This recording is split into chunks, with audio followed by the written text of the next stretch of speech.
Welcome to very special interview for socio-legal literary, an intersection of law, literature, and social issues.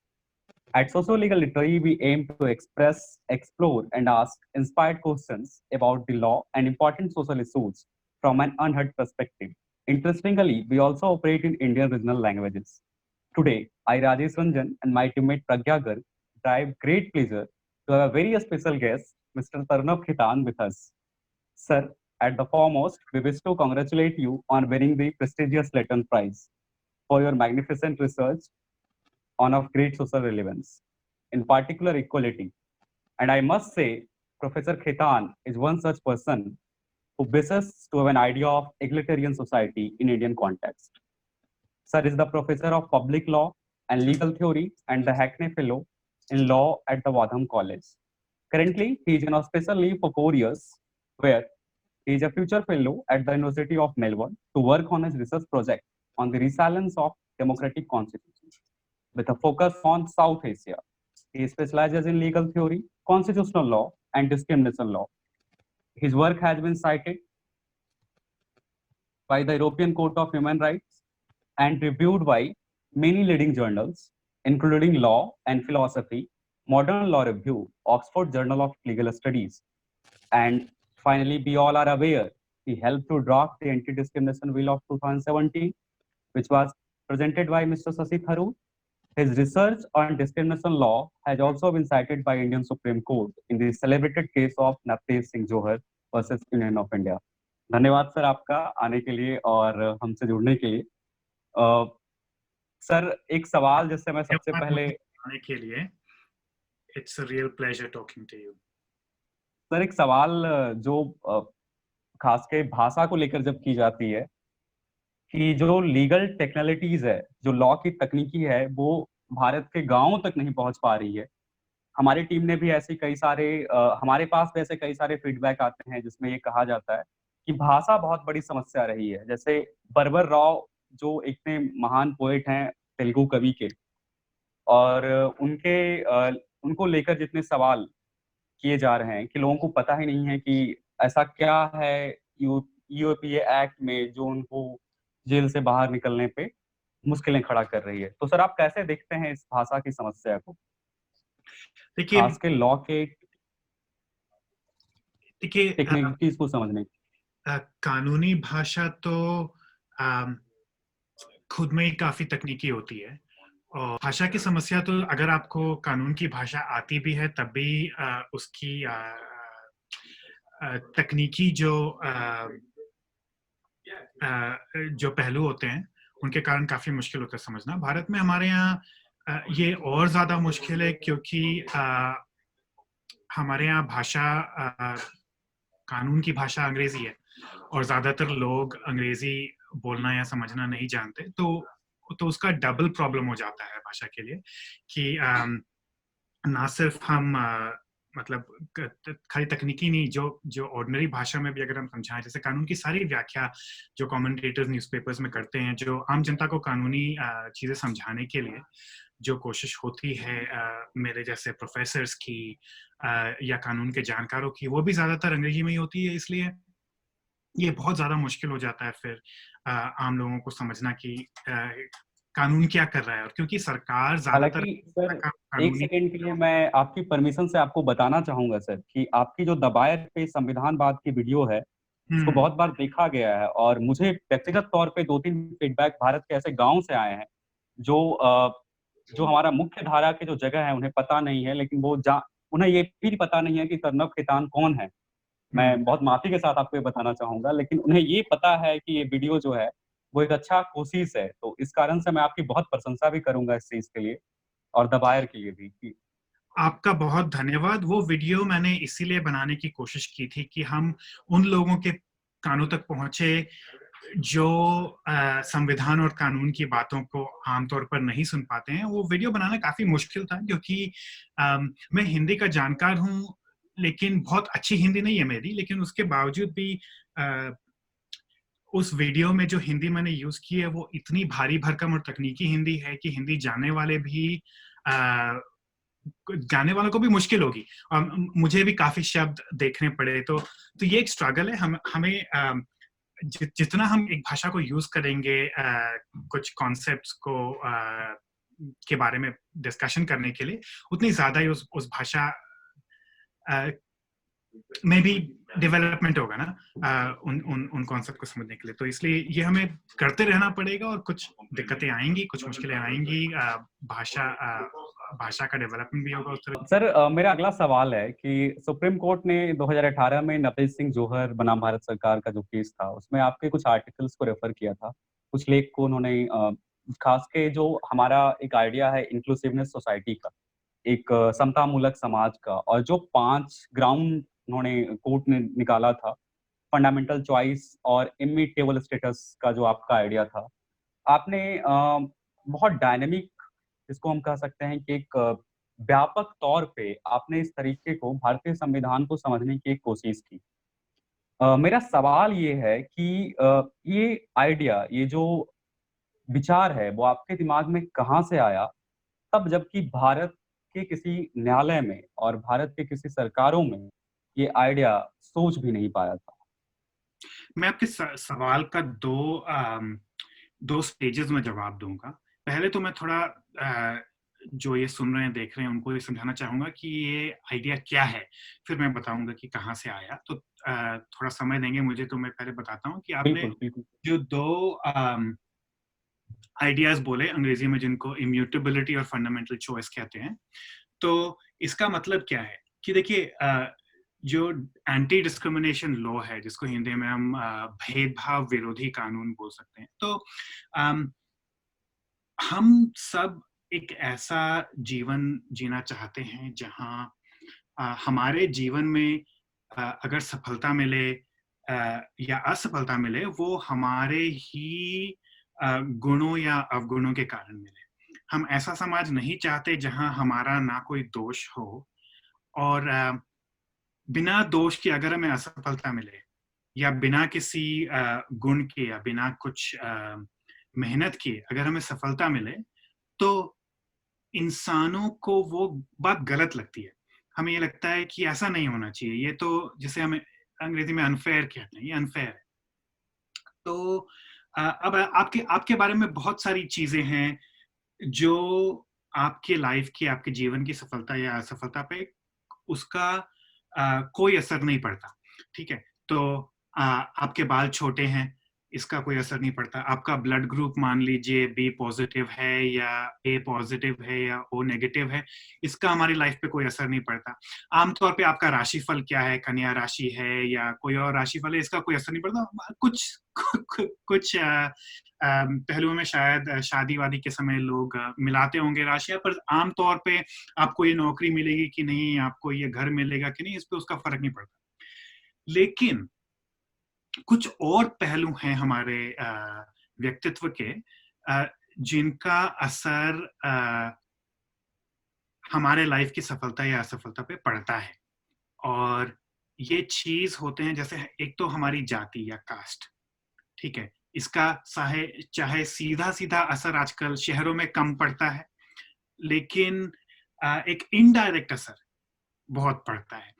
तो आप किस जाति के हैं, कुछ लोग आप घर ढूंढ रहे हैं किसी इलाके में, और जो मकान मालिक है, जो लैंडलॉर्ड है, वो बोलता है कि नहीं, मैं दलितों को घर नहीं देता या मैं मुसलमानों को घर नहीं देता। तो आपका जाति, आपका धर्म, आपका लिंग, अगर आप सिंगल लड़की हैं तो वो घर तो देंगे, लेकिन खुद को आपका पेरेंट भी बना देंगे और बोलेंगे कि तुम रात को 8 बजे घर आ जाना, मुझे हर समय फोन करना। भाई, आपका एक कमर्शियल ट्रांजैक्शन है, तो तुम घर में किसको ला रहे हो, किसको नहीं ला रहे हो, इस पे भी मकान मालिक खुद को ही आपका गार्डियन नियुक्त कर देते हैं बिना आपके इच्छा के या कंसेंट के। तो ये सब आपकी लाइफ कैसे चले, उस सब में हम सोचते हैं कि हमारा हमारा जो हमारी जो जाति है, हमारा धर्म है, हमारा जो लिंग है या लैंगिकता है, या हमारा अगर हम हमें कुछ हम कुछ और, जैसे बहुत सारी ऐसी चीजें होती है, हम आजकल नस्ल और रेस के बारे में काफी बातचीत हो रही है, तो ये सब हम एक मूल तौर पर ये समझते हैं कि इन चीजों का हमारी लाइफ की सफलता या असफलता पे असर नहीं होना चाहिए, पर हम यह भी जानते हैं कि इनका असर हमारी लाइफ की सफलता या असफलता पे होता है। ये ब्लड ग्रुप की तरह नहीं है, ये सामाजिक तौर पे मायने रखते हैं कि आप किस परिवार में, और ऑब्वियसली आपके परिवार में कितना धन है, आपके पेरेंट्स यूनिवर्सिटी गए कि नहीं, आप इंग्लिश कैसे बोलते हैं, आपकी इंग्लिश में एक्सेंट है कि नहीं, आपको इंग्लिश बोलना आता है कि नहीं, ये सब चीजें मायने रखती हैं, ठीक है। तो मैं यह समझना चाह रहा था कि भेदभाव किस आधार पर जायज है और किस आधार पर जायज नहीं है। कुछ आधार पे हम भेदभाव करना चाहते हैं। मैं एक नौकरी देना चाहता हूं और मैं उस नौकरी में मेन काम आपका होगा सॉफ्टवेयर का प्रोग्राम लिखने का। तो अब आपको सॉफ्टवेयर का प्रोग्राम लिखना आता है कि नहीं, ये तो इस बेसिस पे तो मैं भेदभाव करूंगा ही, उनको जिनको आता है और जिनको नहीं आता है, ठीक है। तो ये समझने के लिए मैंने रिसर्च की, और अब आपका दूसरे पहलू पे पहुंचता हूं मैं कि किस आधार पे। तो मैंने कहा कि बाकी देश क्या कर रहे हैं। हमारे भारत में अभी इसकी कोई थ्योरी नहीं है कि भेदभाव का क्या आधार जायज है और क्या आधार नाजायज है। तो बाकी देशों में मैंने स्टडी किया, उनके कानूनों को भी देखा, उनके कानूनों की व्याख्या को भी पढ़ा बाकी थ्योरीज के हिसाब से, और फिर ये समझ में उसका निष्कर्ष मैंने यह निकाला कि आमतौर पे इंसान दो तरह की चीजों को हम यह मानते हैं कि इसका हमारे जीवन की सफलता से मतलब नहीं होना चाहिए, ये हमारा निजी मामला है, इसका सफलता से कोई मतलब। पहला तो जिसे अंग्रेजी में बोलते हैं एक मिनट, इम्यूटेबल मतलब जिसको आप बदल नहीं सकते, जिस व्यक्तित्व के उस पहलू को जिस पर आपका कोई कंट्रोल नहीं है, जो एक जीवन का एक्सीडेंट है, जैसे आप किस जात में पैदा हुए, या आपके आमतौर पे लोगों का धर्म वही होता है जो उनके माँ बाप का धर्म होता है। कुछ लोग होते हैं जो अपना धर्म बदलते हैं या धर्म छोड़ देते हैं, पर आमतौर पे लोग वही धर्म अपनाते हैं जो उनके माँ बाप का धर्म होता है। आपका लिंग क्या है, आपकी लैंगिकता क्या है, आप विकलांग है कि नहीं, आपको इन सब चीजों पे आपका कोई कंट्रोल नहीं है, और हम जैसे कि आपका ब्लड ग्रुप पे कोई कंट्रोल नहीं है या राशि पे कोई कंट्रोल नहीं है। हम ये समझते हैं कि जिस चीज के बारे में आप कुछ कर नहीं सकते, वो इम्यूटेबल है, जिसको आप बदल नहीं सकते, उस चीज के कारण आपको दोष देना या आपको पीछे रखना या आपको गरीब रखना, यह गलत है। तो वो हुआ इम्यूटेबिलिटी। म्यूटेबल का मतलब हुआ जो चीज हम बदल सकते हैं, चेंजेबल। इम्यूटेबल का मतलब जो हम नहीं बदल सकते, तो वो एक पहलू हुआ। लेकिन कुछ चीजें हैं ऐसी जो हम बदल तो सकते हैं, लेकिन हम ये भी समझते हैं कि किसी को यह बदलने पे मजबूर करना गलत चीज होती है। वो हमारे व्यक्तित्व का इतना फंडामेंटल, इतना जरूरी पहलू होता है कि हम यह समझते हैं कि वह चीज हमें बिना किसी जोर जबरदस्ती के, बिना किसी बाहरी प्रेशर के, हमारा खुद का हक होना चाहिए कि हम उस चीज पे अपना खुद का निर्णय लें। कुछ इसके उदाहरण देता हूं, प्रेगनेंसी जैसे हुआ। आपको अगर बच्चा अपना चाहिए या नहीं चाहिए, आप प्रेग्नेंट बने या ना बने, ये आपका निजी डिसीजन होना चाहिए, किसी दूसरे की इस पे कोई हस्तक्षेप नहीं होना चाहिए। वैसा ही धर्म के बारे में भी, अगर आप धर्म बदल भी सकते हैं तो वो आपका डिसीजन होना चाहिए, दूसरा का नहीं होना चाहिए।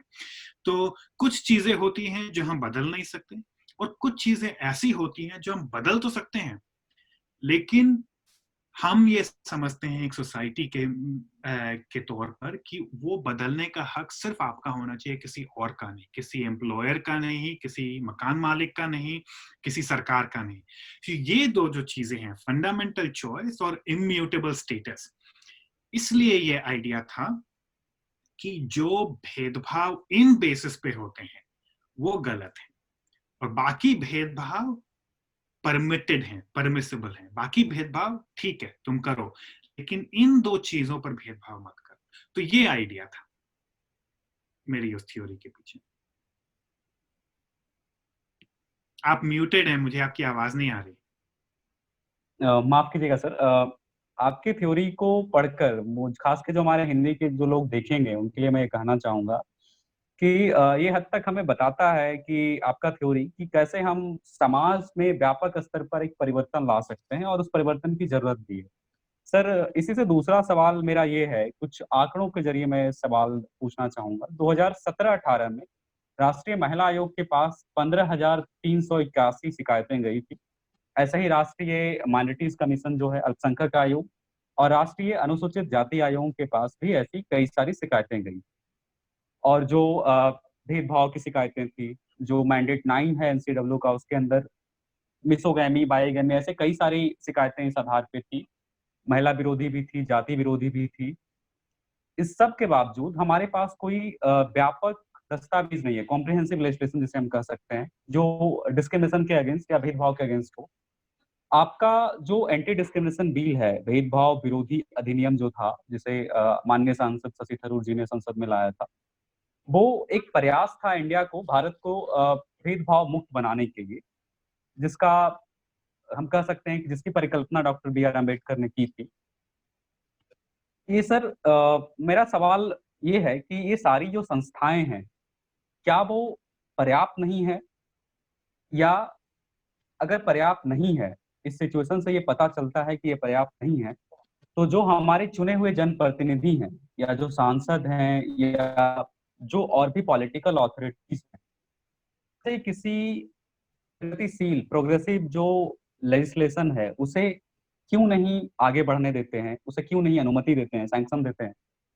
तब जबकि ये सारी जो दस्तावेज हैं, खास के अगर मैं आपके पार्टिकुलरली जो एकदम आपके बिल के परिप्रेक्ष्य में बात करूं, तो जिसका मुख्य मकसद ही था कि वो रेडिकल ट्रांसफॉर्मेशन करे समाज का, एक व्यापक परिवर्तन करे, और वो परिवर्तन जो हमारे संविधान निर्माताओं ने परिकल्पना की थी एक राष्ट्र के तौर पे। तो आपको क्या लगता है सर कि लूपहोल कहाँ है?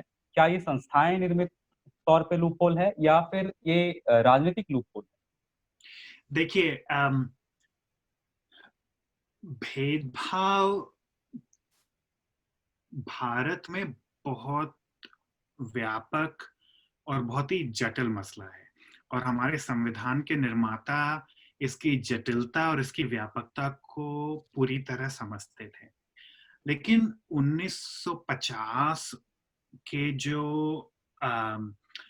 1950 में जो कानूनी टेक्नोलॉजी थी भेदभाव का विरोध करने के लिए, कानून क्या कर सकता है इस बारे में, वो उतनी विकसित नहीं थी जितनी कि आज हो गई है।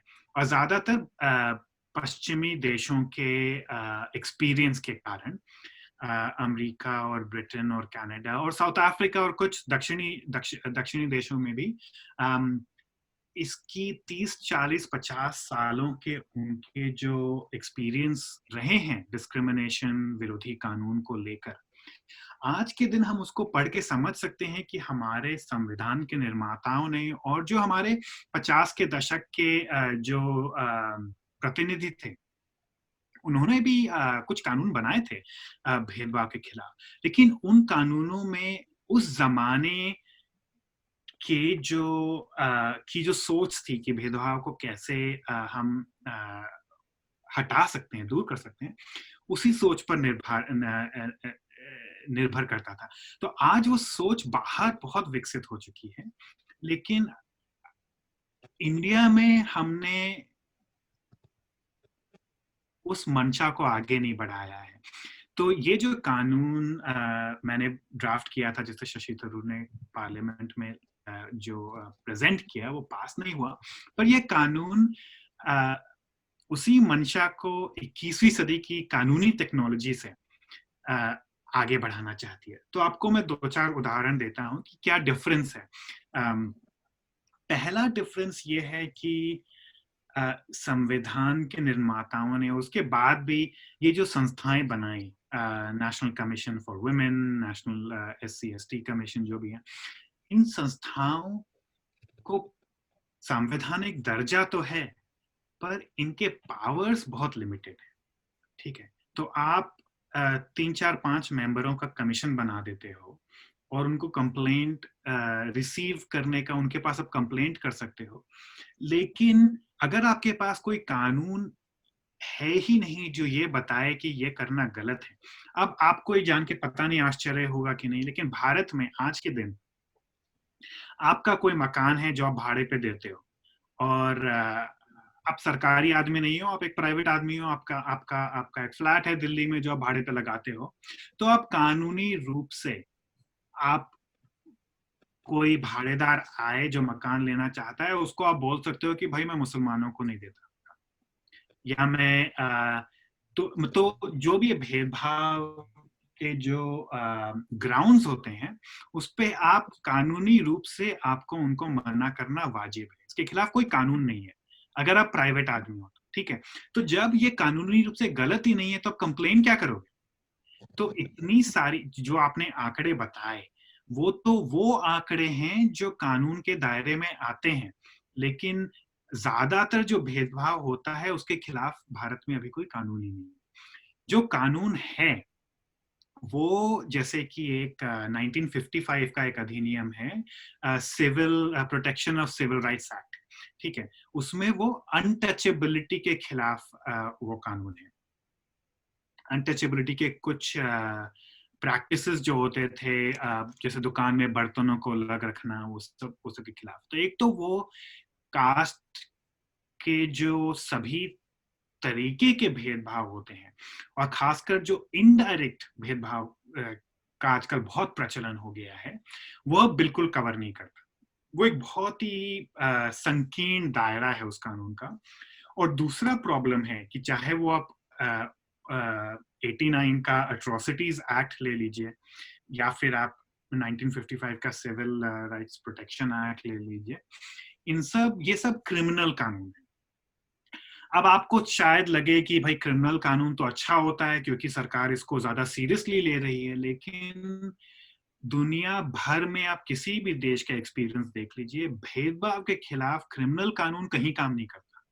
भेदभाव के खिलाफ सिविल कानून ही काम करता है। और क्यों काम करता है ये मैं आपको 2 मिनट में समझाने की कोशिश करता हूँ एक बतौर वकील, कि क्रिमिनल कानून में कोई भी चीज क्रिमिनल है ये साबित करने के लिए आपको कानूनी रूप से जो प्रूफ देना पड़ता है उसका स्टैंडर्ड बहुत हाई होता है, उसको बोलते हैं बियॉन्ड रीजनेबल डाउट। तो एक चीज क्रिमिनल है ये साबित करने के लिए बहुत मुश्किल होता है, और ये सही भी है क्योंकि क्रिमिनल कोई चीज साबित कर दो तो आपको जेल भी जाना पड़ सकता है, हर्जाना देना पड़ सकता है।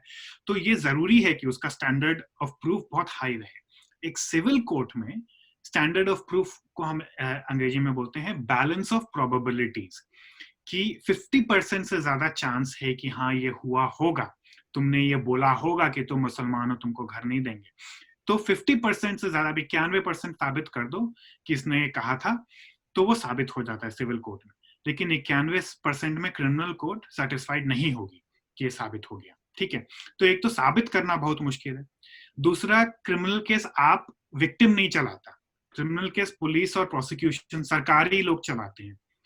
अब पुलिस को आपके केस में इंटरेस्ट हो या नहीं हो, पुलिस खुद भेदभाव करती है तो उसको क्यों इंटरेस्ट होगा आपके केस में? सिविल केस आप खुद चलाते हैं, आप वकील करते हैं, आप कोर्ट में लेके जाते हैं, भाई आपके खिलाफ हुआ है, आपको वो केस चलाने में इंटरेस्ट है, आप क्यों पुलिस वाले को दोगे?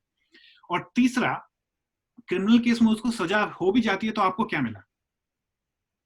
आपको चाहे मन की शांति मिल गई कि उसने मेरे साथ बुरा किया, वो आज जेल में है, लेकिन आपको हर्जाना नहीं मिलता है आमतौर।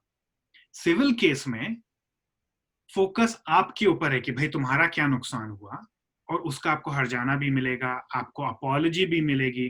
तो सिविल केस में सारा फोकस जो होता है वो भेदभाव के विक्टिम के ऊपर होता है।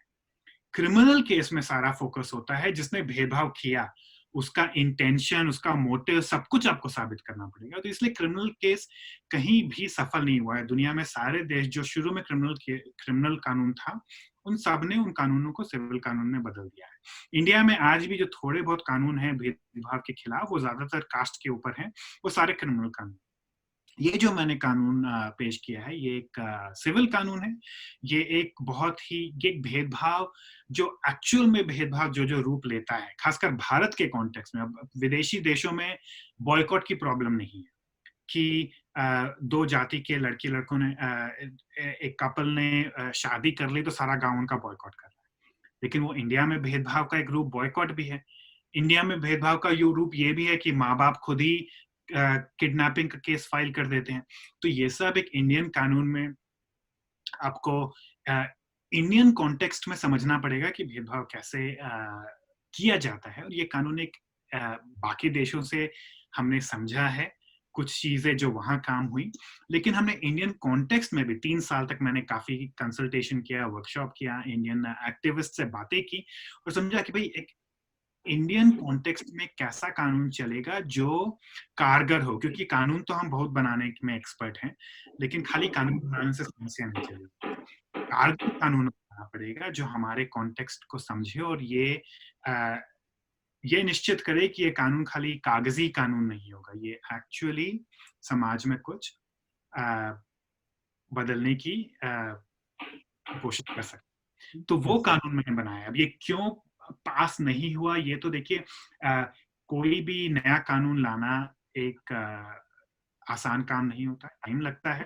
कानून पब्लिक डोमेन में है, लोग लिख रहे हैं, पढ़ रहे हैं उसके बारे में, और भी अब कुछ ऑर्गेनाइजेशंस हैं जो अपना कानून बना रही हैं और बहुत अच्छी बात है भाई, बहुत सारे कानून बनने चाहिए। सबका इसमें व्यापक डिबेट हो, व्यापक बातचीत हो कि हमें भेदभाव पर कैसे कानून लाना चाहिए। मैं तो चाहता हूं कि देशव्यापी कानून शुरू में ना भी बने। आपको याद होगा शायद कि नहीं कि जो राइट टू इंफॉर्मेशन कानून था वो पहले देशव्यापी नहीं था, पहले अलग अलग स्टेट्स ने अपने अपने कानून बनाए। तो एक्सपेरिमेंट होना चाहिए। राजस्थान अपना भाव विरोधी कानून बनाए, मध्य प्रदेश अपना बनाए, केरल बनाए, फिर हम स्टडी करें कि भाई कहाँ का कानून, राजस्थानी कानून इस मामले में बहुत असरदार रहा, लेकिन बंगाल का कानून ये दूसरे पहलू में बहुत असरदार, फिर एक नेशनल कॉन्वर्सेशन उभरे। तो इसलिए पहले तो मैं चाहता भी नहीं हूं कि एक राष्ट्रीय कानून बने, वो तो एक डिबेट शुरू करने की सबको पता था, शशि थरूर को भी पता था कि ऑपोजिशन का कानून है, कहीं पास नहीं होने वाला, लेकिन डिबेट शुरू करने की जरूरत थी, इसलिए वो कानून पेश हुआ। और अब मैं चाहता हूं कि स्टेट्स अपने पहले बहस शुरू करें, फिर अपना लेजिस्लेशन करें और देखें कहाँ जाती है बहस। एक फाइनल बोलना चाहूंगा जी जी, इस बारे में। मुझे पता है कि काफी लंबा मैंने आपको एक्सप्लेनेशन दिया है, पर ये लंबे एक्सप्लेनेशन जरूरी होते हैं। फाइनल बात ये है कि अब तक हमने जो भी कोशिशें की हैं वो हमने किसी ग्राउंड विशेष को लेके की है। कास्ट को लेके एक अलग संस्था और एक अलग कानून, लिंग को, जेंडर को लेके एक अलग संस्था, एक अलग कानून, ट्राइबल आइडेंटिटी को लेके अलग कानून, डिसेबिलिटी जिसे हम कहते हैं, विकलांगों को लेके अलग कानून। ये अप्रोच भी गलत है, क्योंकि देखिए हम इंसान, अब आप और मैं ले लीजिए, ये नहीं है कि हमारी सिर्फ एक जाति है और हमारा कोई धर्म नहीं है, कोई लिंग नहीं है, कुछ नहीं है। हर इंसान का लिंग भी होता है, हर इंसान की जाति भी होती है, हर इंसान की नस्ल भी होती है, हर इंसान, और कुछ मायनों में आप ये हो सकता है कि आप मर्द होने के कारण जेंडर के डायमेंशन में आप को अनफेयर फायदा मिलता हो, आपके ऊपर वो निगरानी नहीं रखी जाती जो अगर आप लड़की होते तो आप पर रखी जाती, आपके माँ बाप ने शायद आपको स्कूल भेजा हो और आपकी बहन को नहीं भेजा हो। तो किसी मामले में आप ताकतवर भी हो सकते हैं, लेकिन आप दूसरे मायने में कमजोर हो सकते हैं, कमजोर वर्ग के हो सकते हैं। हो सकता है कि आपका लिंग तो पुरुष का है पर जाति कमजोर जाति की है। तो एक व्यापक कानून जो इंसान के अलग अलग पहलुओं को अलग अलग कानूनों में ना बांट के एक ही कानून जो यह समझे कि भेदभाव किसी भी रूप में हो उसका मूल कारण एक ही है, और उसके मूल उसका जो मूल उस प्रॉब्लम है, उसमें जो गलत बात है भेदभाव में, वो एक ही है, चाहे वो किसी भी पहलू के बेसिस पे हो, कि वो असमान रूप से इंसानों को ट्रीट करती है। तो ये बहुत जरूरी है कि व्यापक कानून जो हो वो किसी एक अलग अलग पहलू पे हमें अलग अलग कानून नहीं चाहिए कि एक जाति का कानून हो, एक लिंग का कानून हो, एक धर्म का कानून हो, एक नस्ल का कानून हो। एक ही कानून हो जो भेदभाव को एक ही रूप से समझे। उससे ये भी होता है कि हम दूसरे का दर्द ज्यादा आसानी से समझ सकते हैं। कि अगर आपको कोई ये समझाए कि भाई तुम मान लो, चाहे आप एक पुरुष की बात कर रहे हो जो ऊंची जाति का है, जो फराटेदार अंग्रेजी बोलता है, जो काफी पैसा भी है, और हर मामले में चाहे वो पूरी तरह से अभी ऊपरी वर्ग में हो, हर हर हर हर क्राइटेरिया में, लेकिन इस इंसान का भी एक्सीडेंट हो सकता है, उसके पैर काम करने बंद कर जाएं, उसको भी व्हीलचेयर की जरूरत पड़ सकती है, वह भी कभी बूढ़ा होगा, उसको नौकरी से निकाला जाएगा, उसके उम्र के बेसिस पे उसके खिलाफ डिस्क्रिमिनेशन हो सकता है। तो यह व्यापक कानून जो होता है उसमें हर इंसान को यह देखने की कैपेसिटी आ जाएगी कि मैं भी भेदभाव का शिकार हो सकता हूँ। और इसलिए व्यापक कानून एक ऐसा हो सकता है कि हम हर कोई एक्सेप्ट कर सकता है उसको कि ये हमारे खिलाफ नहीं है। नहीं तो आप लिंग के बेसिस पे बनाएंगे तो पुरुषों को लगेगा नहीं, ये तो हमारे खिलाफ ये कानून है। लेकिन आप ये समझाएं कि भेदभाव किसी के खिलाफ भी हो सकता है, तो फिर ये आइडिया कि भेदभाव हमारी इंसानियत को बनाए रखने के लिए उसमें एक बाधा है, और भेदभाव को दूर करना हमारी इंसानियत के लिए जरूरी है, तो फिर हम सब उसको एक्सेप्ट कर सकते हैं, चाहे हमारा कोई भी धर्म हो, कोई भी नस्ल हो, कोई भी जाति हो, कि हम सब उसमें शिकार भी हो सकते हैं उसके, और उसका फायदा भी कुछ और पहलू में उठा सकते हैं। इसलिए बहुत जरूरी है कि एक व्यापक कानून बने। प्रोफेसर खेतान, आपके बात से तो एक चीज जो बहुत अच्छी लग रही है कि आप कह रहे हैं कि हमें खांचों में बट के, जैसे हम अंग्रेजी में कंपार्टमेंट्स कहते हैं, उसमें बट के हमें किसी भी विधि, किसी भी कानून को सहमति नहीं देना चाहिए, बल्कि हमें एकमत एक कानून जिसमें, जिसे हम कहते हैं एक छाते के अंदर सब चीजें आ जाती है, सारी लिंग, जाति और जो भी आधार हैं उन सबको समाहित करते हुए एक कानून बनाना चाहिए।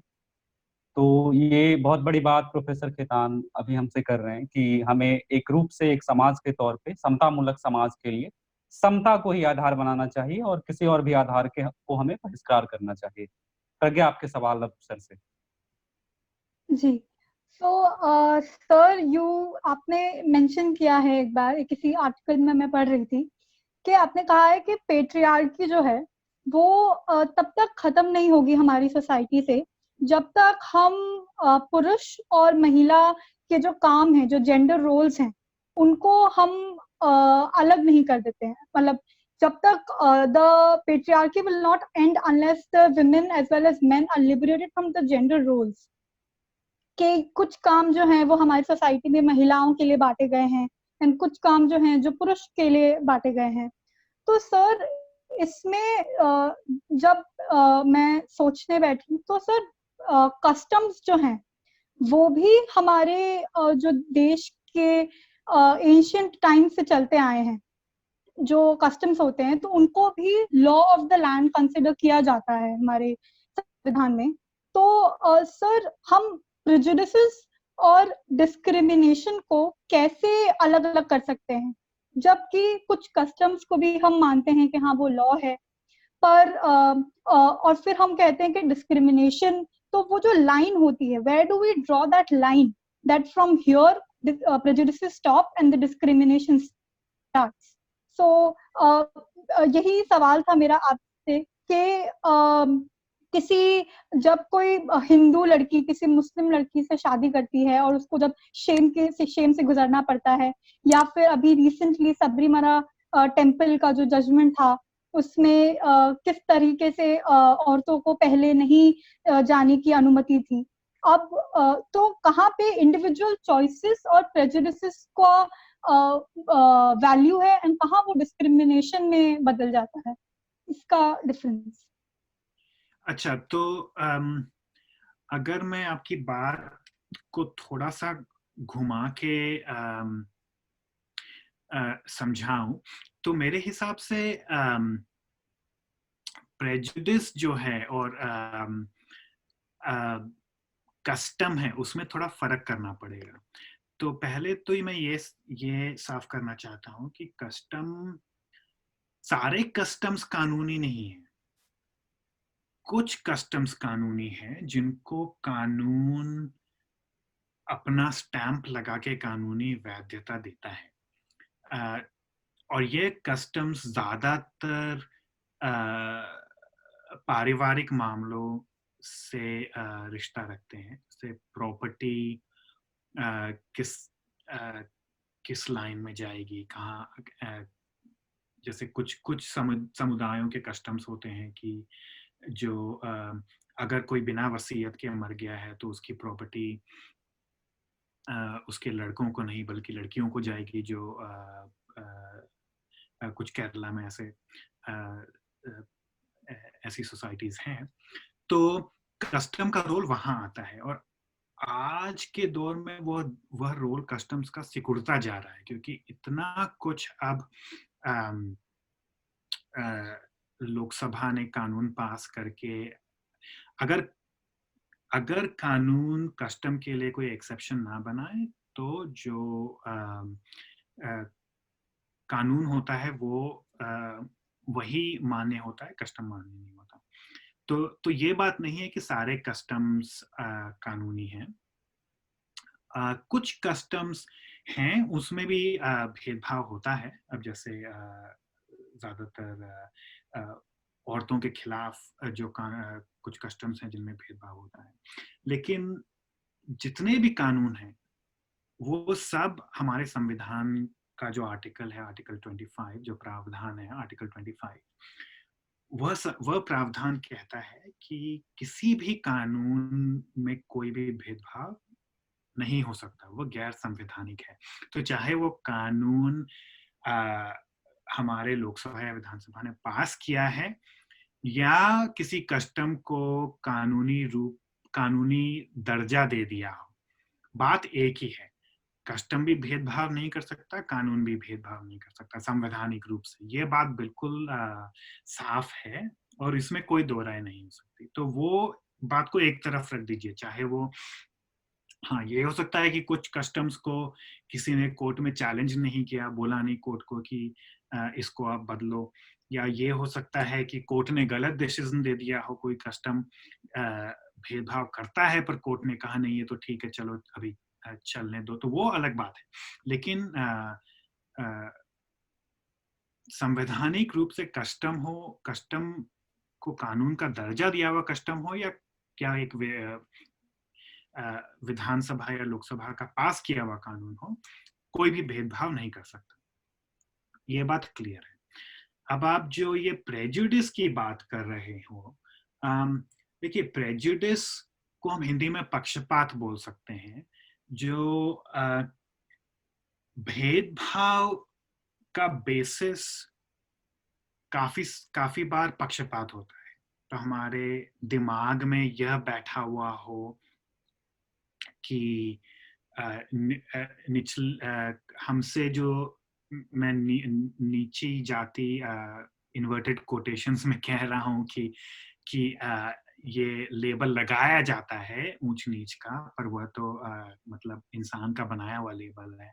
नीची जाति बोलने से कोई नीचा नहीं हो जाता, लेकिन समझने के तौर पर अगर हम उस शब्द को यूज करें तो कोई नीची जाति का कोई इंसान के दिमाग में यह प्रेजुडिस, ये पक्षपाती भावना बैठी हुई हो कि जो कोई नीची जाति का है उससे तो मैं दोस्ती नहीं कर सकता और उससे मैं शादी नहीं कर सकता, उसको मैं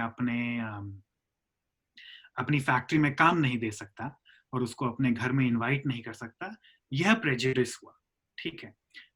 और कानून आपके दिमाग में जब तक प्रेजुडिस है, कानून को उससे मतलब नहीं है, क्योंकि एक लिबरल सोसाइटी में, एक उदारवादी सोसाइटी में आपकी सोच के खिलाफ कानून नहीं हो सकता। ठीक है। लेकिन जैसे ही वो सोच आपके बिहेवियर को, आप क्या करते हो इसको अफेक्ट करे, क्योंकि आप जो करते हैं उसका असर दूसरों पे पड़ता है, तब कानून इंटरफियर कर सकती है, ठीक है। और उसमें भी कानून के दायरे हैं। अब मैंने आपको जो एग्जांपल दिया, एक पक्षपाती आदमी है, प्रेजुडिस्ड आदमी है, उसके जितने सारे प्रेजुडिस हैं वो उसके लाइफ में वह अपने जीवन के किसी भी पहलू में किसी किसी दलित व्यक्ति से वह कोई तालमेल नहीं रखना चाहता, ठीक है। अब एक उदारवादी कानून के लिए जरूरी है कि वह पब्लिक और प्राइवेट में एक डिस्टिंक्शन करे कि क्या चीज सामाजिक है और क्या बहुत पर्सनल है, ठीक है। तो अब यह प्रेजुडिस्ड आदमी है जो किसी भी दलित व्यक्ति से कोई दोस्ती नहीं रखना चाहता, और इस कारण से यह बहुत ही खराब इंसान है। यह इंसान बुरा व्यक्ति है मेरे हिसाब से। नैतिकता के रूप में यह इंसान बुरा है। पर किससे हम दोस्ती करें और किससे हम शादी करें या किससे हम प्रेम करें, यह इतने निजी निर्णय होते हैं कि कानून का इसमें हस्तक्षेप नहीं होना चाहिए, चाहे उसमें हम गलती भी करें। अब कोई बहुत ही क्रूर आदमी है या कोई आदमी है जो आप स्कूल में देखते होंगे, बहुत बच्चे हैं जो दूसरे बच्चों को बुली करते हैं, जो उनको हरास करते हैं, जो उनको प्रताड़ित करते हैं। वो बुरे बच्चे हैं और उनसे दोस्ती नहीं करनी चाहिए आपको खुद बच्चे रूप में, ठीक है। लेकिन उन चीजों पर कानून नहीं बन सकता। उन चीजों पर कि आप किससे प्रेम कर रहे हो, किससे दोस्ती कर रहे हो, किससे शादी कर रहे हो, ये चीजें, ठीक है, कुछ कानूनी शादी के दर्जे पे कुछ कानूनी बंधक होते हैं कि आप एक उम्र के हो तभी कर सकते हैं, क्योंकि वो बहुत ही व्यक्तिगत निर्णय होते हैं। लेकिन उस व्यक्तिगत दायरे से आप जैसे ही बाहर निकलो कि आप किसको एम्प्लॉय कर रहे हो, आप ये बोलते हो कि मैं तुम्हें अपनी फैक्ट्री में काम नहीं दूंगा, या ये मैं अपने घर में एक कमरा भाड़े पे देता हूँ लेकिन तुम दलित हो तुमको नहीं दूंगा, या मैं अपने घर में काम करवा रहा हूँ, घर बनवा रहा हूँ, लेकिन मुसलमानों को नहीं हायर करूंगा। तो जैसे ही आप वह पूरी तरह से जो व्यक्तिगत दायरा है, जो निजी दायरा है, उसको क्रॉस करते ही थोड़े से सामाजिक स्तर पे आप चले जाते हो, तो कानून इंटरफियर करने का, लेजिटिमेटली इंटरफियर करने का हक रखता है। और उस समय भेदभाव विरोधी कानून उन चीजों को कंट्रोल कर सकते हैं। तो इसलिए सिर्फ एक पक्षपाती सोच कानून के दखल के लिए सफिशिएंट नहीं है, और एक बहुत ही व्यक्तिगत रूप में अगर एक पक्षपाती सोच आपके व्यक्तिगत रिलेशनशिप्स में उसका इन्फ्लुएंस हो, तो वह कानून के लिए सफिशिएंट नहीं। लेकिन हाँ, किसी और का प्रेजुडिस्ड जो माइंडसेट है या पक्षपाती सोच है, वो आपके रिलेशनशिप्स में अगर इंटरफियर कर रहा हो, तो कानून जरूर इंटरफियर कर सकता है आपको बचाने के लिए। अब आप मान लीजिए किसी दूसरे धर्म के व्यक्ति से शादी करना चाहते हैं, या किसी दूसरी जात के व्यक्ति से प्रेम करते हो और उसके साथ रहना चाहते हो, या किसी दूसरी नस्ल के बच्चे से दोस्ती करना चाहते हो, और अगर आपके पेरेंट्स या आपकी कम्युनिटी नहीं चाहती है कि आप ये सब करें, तो अगर आप बालिग हो तो कानून को ये चाहिए कि वह बोले आपके पेरेंट्स को, आपको ये हक दे कि आप अगर बालिग हो तो आपको ये सब करने में ना तो आपके पेरेंट्स ना आपकी कम्युनिटी इंटरफियर कर सके। तो यह एक फर्क है कि निजी मामलों में कानून सिर्फ आपके राइट्स बढ़ा सकता है दूसरों के इंटरफियरेंस को रोकने के लिए, पर आपको ये नहीं बोले कि भाई तुम तुम बिना भेदभाव के अपनी दोस्ती चलाओ, क्योंकि वो बहुत ही व्यक्तिगत मामला हो जाता है। अगर सरकार नियुक्त करने लगे मेरे 3 दोस्त, तो फिर वो दोस्ती नहीं रह जाएगी, वो दोस्ती का कुछ और ही मतलब बन जाएगा, है ना। लेकिन उसके बाहर का जो दायरा है वो बिल्कुल कानून द्वारा निर्मित होना चाहिए, ताकि उसमें जी सर। जी सर। सर तो इसी से एक अगला जो सवाल मेरे दिमाग में आता है वो ये है कि जो पब्लिक ऑफिसेस होते हैं हमारे देश में, हर पब्लिक ऑफिस में जो इंसान काम करता है उसकी एक रिटायरमेंट एज डिफाइंड है, एक एज लिमिट है कि इसके बाद आपको रिटायर होना पड़ेगा एंड आपके बाद जो सबसे एलिजिबल नेक्स्ट कैंडिडेट है वो आपकी पोजीशन लेगा। तो सर इसी तरह हमारे जो पॉलिटिकल अथॉरिटीज हैं, जो हाईएस्ट पॉलिटिकल अथॉरिटी होती है, जो पार्लियामेंटेरियंस जो इलेक्ट होते हैं, उस चीज में ये एज लिमिट क्यों नहीं है हमारे संविधान में? उस चीज में जैसे वेस्टर्न कंट्रीज में हम देखते हैं बराक ओबामा आए, इमानुएल मैक्रोन आए, अब रिसेंटली जसिंदा अर्डर्न जो इलेक्ट होके आई, ये सारे यूथ को रिप्रेजेंट करते हैं। तो सर हमारे पार्लियामेंट में ऐसा कोई रूल, ऐसा कोई एज लिमिट क्यों नहीं बनाया गया? ना ये भी कोई प्रेजुडिस नहीं है कि ये सोचा जाता है कि जो एल्डर लोग होते हैं उन्हें ज्यादा समझ होती है हमारा पार्लियामेंट चलाने की, and youth will not be able to handle the process properly. So ये भी एक और तरीके का डिस्क्रिमिनेशन नहीं है? देखिए, तो पहली बात तो ये है कि मैं कोई भी लोकतांत्रिक देश नहीं जानता जिसमें कि पॉलिटिशियंस के लिए एक रिटायरमेंट एज हो। तो आपका जो ये प्रपोजल है पॉलिटिशियंस के लिए रिटायरमेंट एज होने का, यह काफ़ी नॉवल प्रपोजल होगा, ये और कहीं भी लागू नहीं है। तो आपने जो उदाहरण दिए ओबामा और मैक्रोन और आर्डन का, ये सब लोग इलेक्ट होके आए हैं, पर इसलिए नहीं इलेक्ट होके आए हैं कि अगर आप 70-80 वर्ष से ज़्यादा की उम्र के हों तो आप नहीं प्रधानमंत्री या राष्ट्रपति बन सकते हो। दूसरी बात यह है कि भेदभाव के बहुत कारण हो सकते हैं। प्रेजुडिस जो हमने डिस्कस किया अभी, वह एक कारण है। प्रेजुडिस एक बहुत ही स्ट्रॉन्ग मोटिवेटर है भेदभाव का। प्रेजुडिस का मतलब होता है कि आपको एक खास वर्ग से एलर्जी है, आपको पूरी जाति से, पूरे लिंग से, पूरे धर्म के लोगों से, बिना उनको व्यक्तिगत तौर पे जाने हुए, उनकी व्यक्तिगत क्वालिटीज क्या है, ये आदमी मजेदार है कि नहीं, ये आदमी स्वार्थी है या उदार आदमी है, उनको बिना एक व्यक्ति के रूप में समझे आप पूरी कम्युनिटी को आप हेट करते हो। ये हुआ प्रेजुडिस।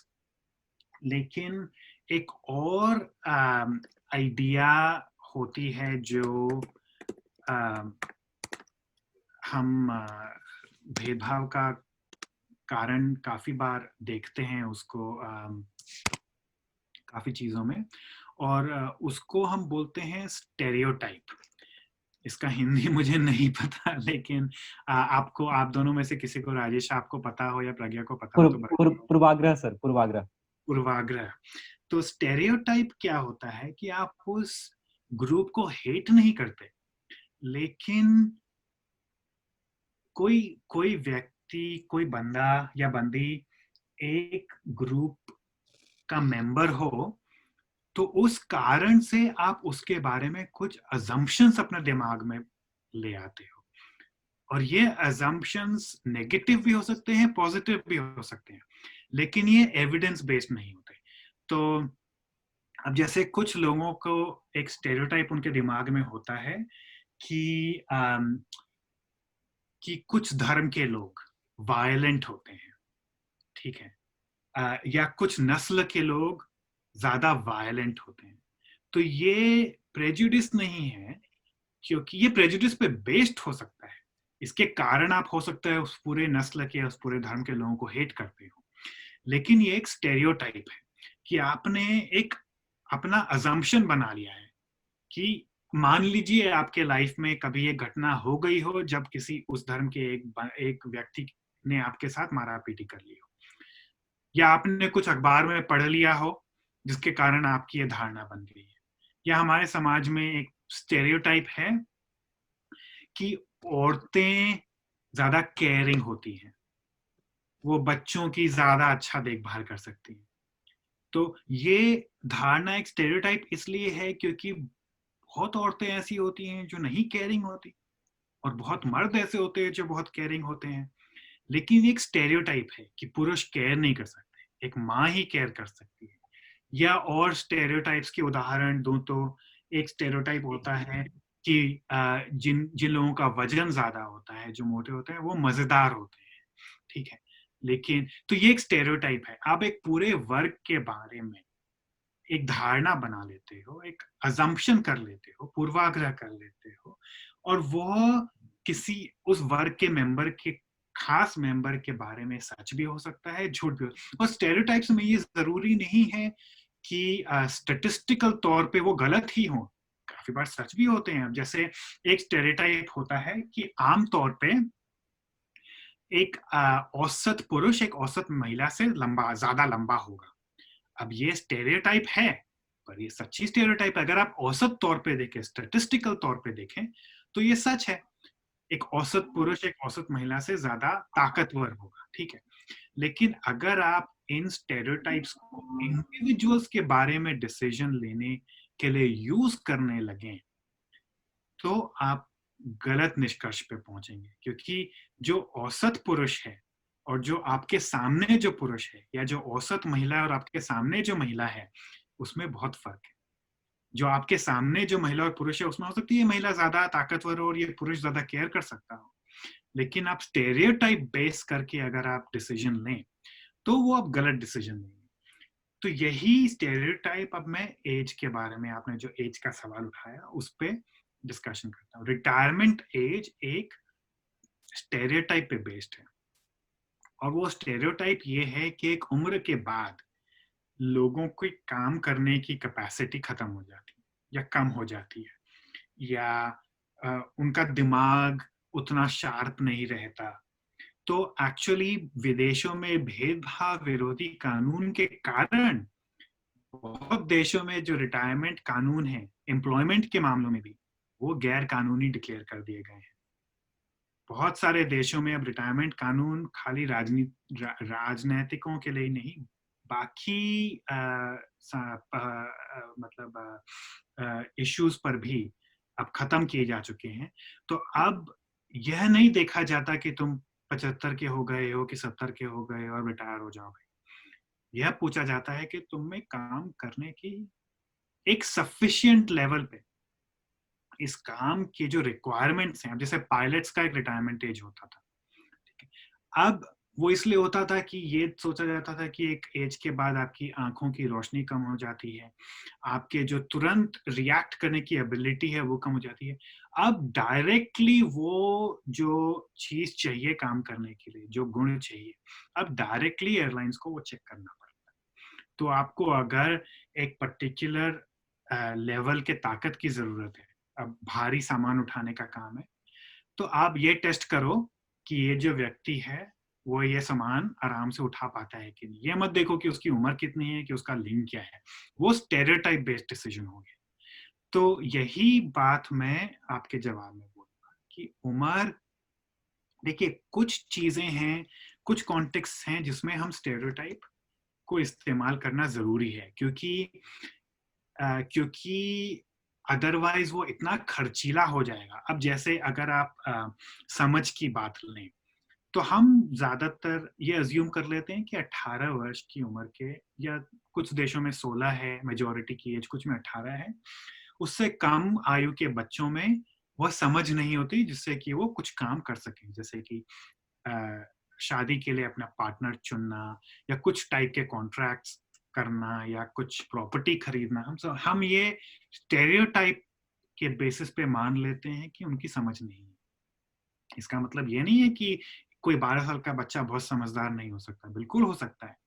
लेकिन हमारा ये मानना है कि अगर हम हर 12, 13, 14, 15 साल के बच्चे का टेस्टिंग करें तो वो इतना महंगा हो जाएगा, उसके लिए इतनी हमारी सरकारी एक तंत्र की जरूरत होगी, एक ब्यूरोक्रेसी की जरूरत होगी कि वो बहुत महंगा हो जाएगा। इसलिए हम बोलते हैं कि चलो भाई ठीक है, कोई बात नहीं, तुम 4 साल और वेट कर लो।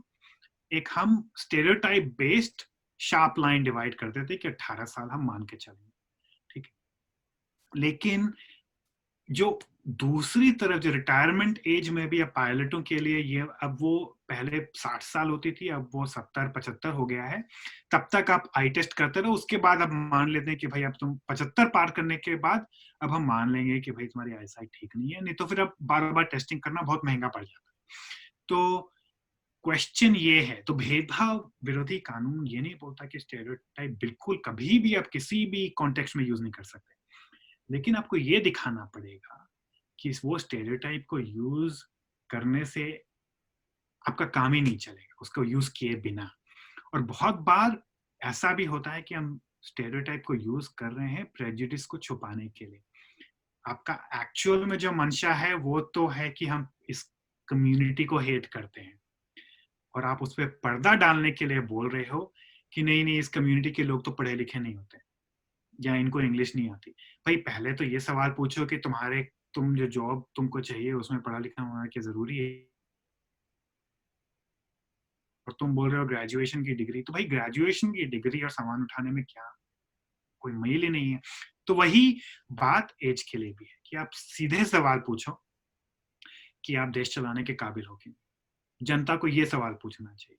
और मेरे हिसाब से अब हाँ, अगर आप अनसाउंड माइंड के हो, अगर आपको कोई मानसिक बीमारी हो जिससे कि आप देश चलाने के काबिल ही नहीं हो, तो वो हमारे कानून में है कि आपको हटाया जा सकता है आपके पोस्ट से, और वो सही भी है। पर मेरे हिसाब से एक रिटायरमेंट एज पॉलिटिशियंस के लिए लाना सही नहीं होगा।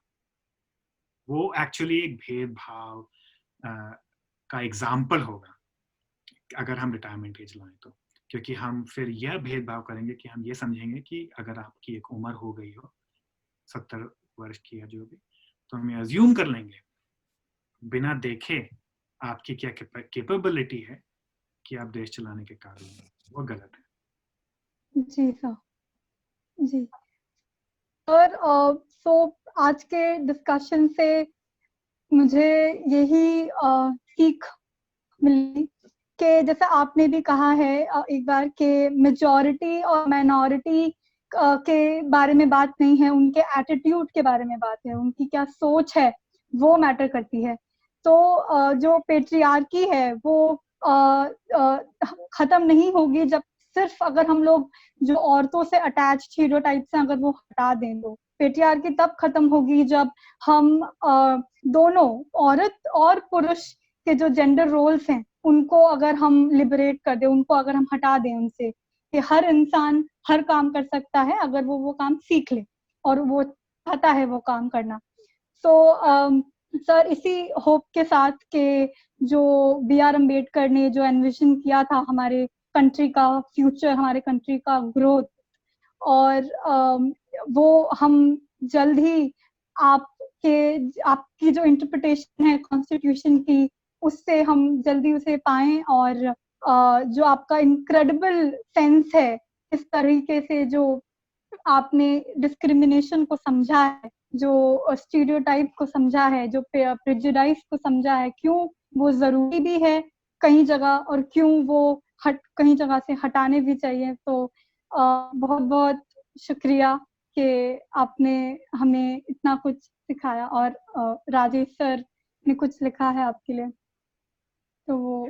हाँ, ये एक बात है जो मैंने महसूस करी सर, CAA के बाद जो हमारे देश में एक व्यापक तौर पे विमर्श था कि जो लॉ की भाषा है वो दरअसल एक जो देश जहां हम कहते हैं कि भारत में लोगों की क्या जगह है, तो लोगों को बहुत मुश्किलें आई ये समझने में कि दरअसल उसका मतलब क्या है जिसके लिए लोग कह रहे हैं कि हमें देश छोड़ना पड़ सकता है। और इस पूरे विमर्श के बाद मेरे दिमाग में पैरेलल तौर पे एक हिंदी के बहुत बड़े साहित्यकार चल रहे थे, भवानी प्रसाद मिश्र।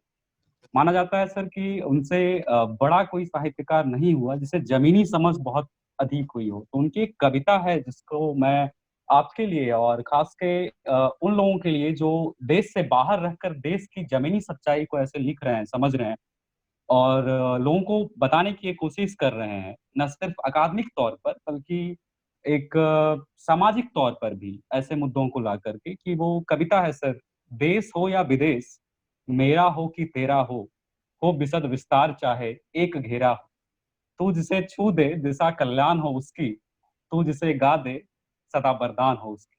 तो जरूरत है जैसा कि कहा है बी आर अम्बेडकर ने भी कि व्यक्ति पूजा नहीं विमर्श पूजा होनी चाहिए। तो विमर्श पूजा जैसा विमर्श तरुणव सर ने दिया है एंटी डिस्क्रिमिनेशन बिल इन सब के जरिए, उम्मीद है एक व्यापक भारतीय समाज समझेगा इसे। और बहुत धन्यवाद ये भाषा की चुनौती को दूर करने के लिए सर, और हमसे बात करने के लिए धन्यवाद सर, ख्याल रखें। Thank you so much. बड़ा मजा आया, thank you very much. Thank you sir.